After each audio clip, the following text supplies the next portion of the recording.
नाम भी होगा, काम भी होगा, रख हौसला तेरा एक अलग मुकाम भी होगा, आपके गांव के हर सड़कों पर लगेगा मेला, जिस दिन सफलता आपके नाम होगा, जिस दिन सफलता आपके नाम होगा। नमस्कार दोस्तों, आप सभी का स्वागत है आपके अपने यूट्यूब चैनल सर्वोदया ऑनलाइन क्लासेस में।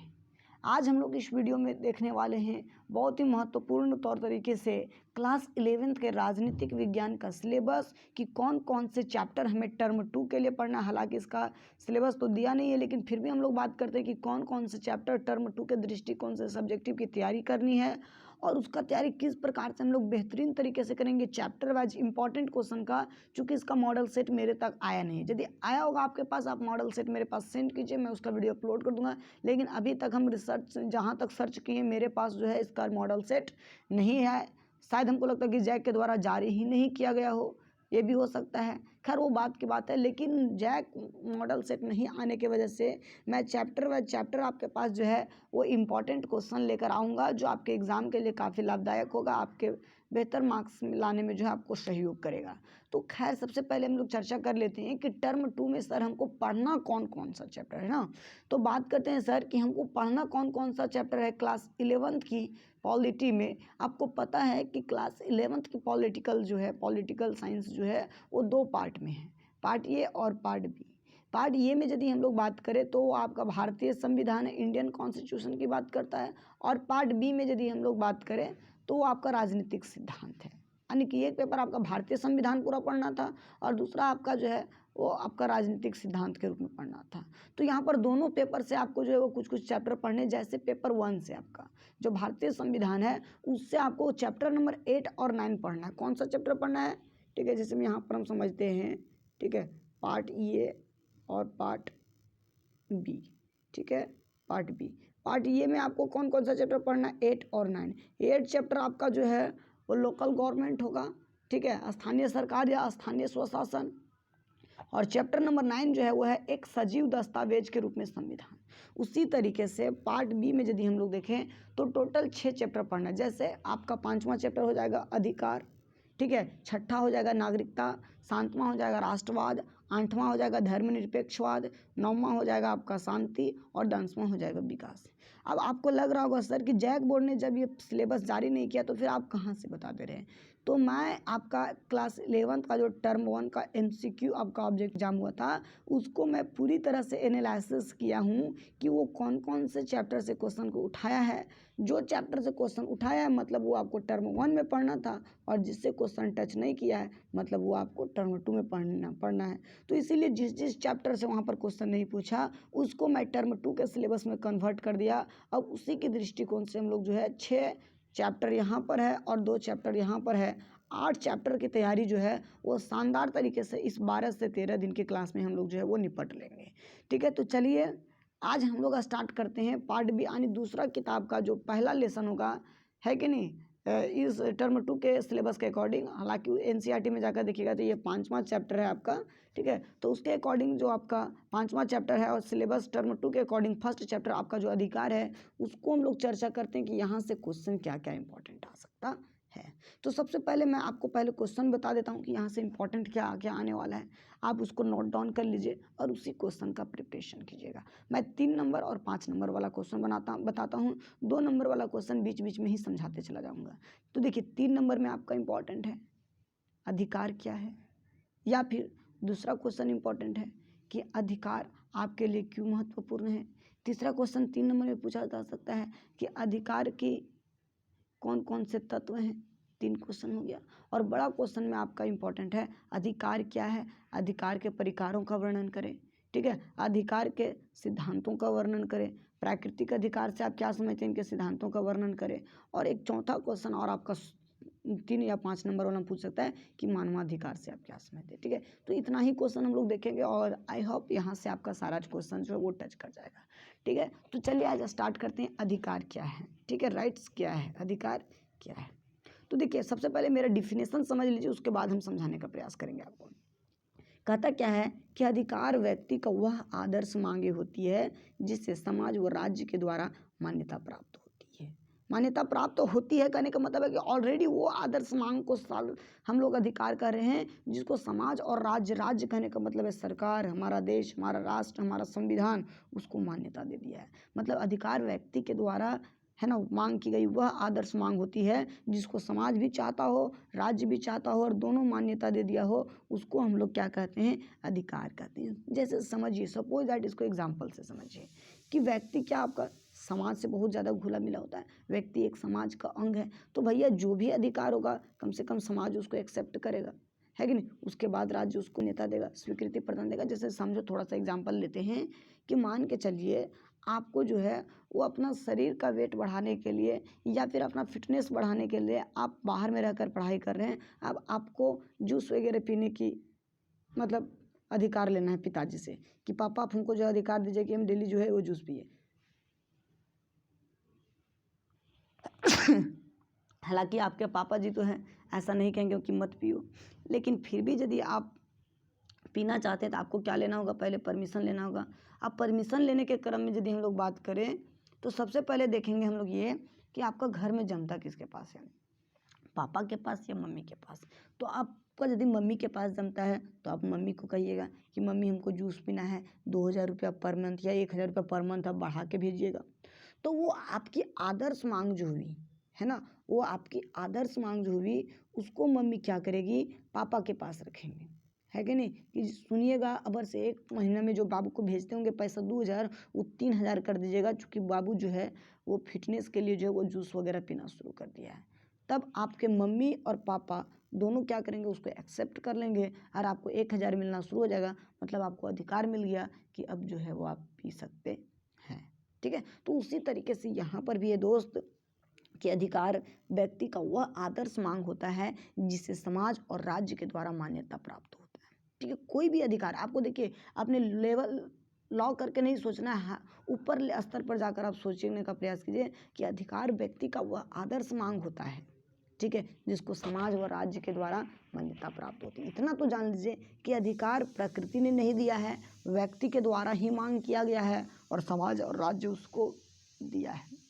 जैसे आप मौलिक अधिकार पढ़ते हैं, मौलिक अधिकार क्या आपको राज्य दे दिया है, मौलिक अधिकार क्या आपको प्रकृति दे दिया, नहीं।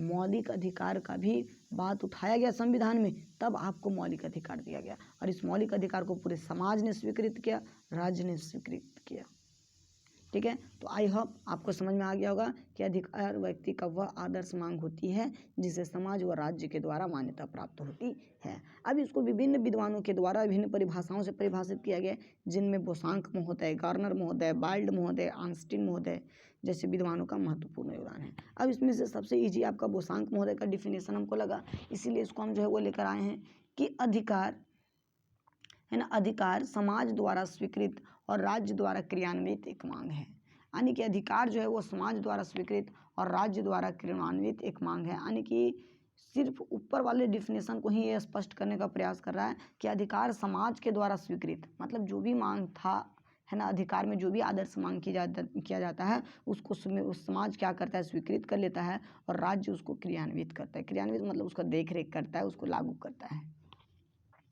ठीक है। इस प्रकार इन उपर्युक्त परिभाषाओं से हमें यह ज्ञात होता है कि मानव को सम्मानपूर्वक बेहतर जीवन जीने के लिए या सर्वांगीण विकास करने हेतु अधिकार का होना आवश्यक है या फिर अधिकार उसके लिए आवश्यक तथ्य है। अब यहाँ पर आगे क्वेश्चन 5 नंबर में लपेट कर पूछ सकता है कि अधिकार से आप क्या समझते हैं, अधिकार महत्वपूर्ण क्यों है, या फिर सिंपली 3 नंबर का भी पूछ सकता है कि अधिकार महत्वपूर्ण क्यों है। तो यहाँ पर हम लोग समझेंगे अधिकार महत्वपूर्ण क्यों है। यदि पूछ दिया कि अधिकार से आप क्या समझते हैं, अधिकार महत्वपूर्ण क्यों है 5 नंबर में, या फिर डायरेक्ट आपको पूछ दे 5 नंबर में कि अधिकार महत्वपूर्ण क्यों है, तो सबसे पहले आपको क्या करना है, इस आंसर का 3 पार्ट्स में जवाब देना है। पहला तो आपका भाई हो जाएगा इंट्रो, पहला आपका क्या हो जाएगा, इंट्रो। दूसरा आपका मेन बॉडी, है कि नहीं, दूसरा आपका क्या हो जाएगा, मेन बॉडी, ठीक है। और तीसरा आपका हो जाएगा कंक्लूजन, ठीक है, कंक्लूजन, ठीक है। अब देखिए इंट्रो में क्या देना है, जैसे यहाँ अधिकार के बारे में पूछ रहा है तो अधिकार को ही डिफाइन कर देना है इंट्रो में, है ना। उसके बाद मेन बॉडी में क्या पूछ रहा है, मेन बॉडी में मतलब जो मेन क्वेश्चन कर रहा है कि महत्वपूर्ण क्यों है उसको लिख देना है, और कंक्लूजन जो इससे आपको समझ में आया बस क्लियर हो जाएगा ठीक है। तो यदि पूछता है कि अधिकार महत्वपूर्ण क्यों है, 5 नंबर में सबसे पहले अधिकार का डिफिनेशन लिखेंगे कि अधिकार व्यक्तियों के द्वारा मांग की गई वह आदर्श मांग होती है जिसको समाज और राज्य के द्वारा मान्यता प्रदान होती है या मान्यता प्राप्त होती है।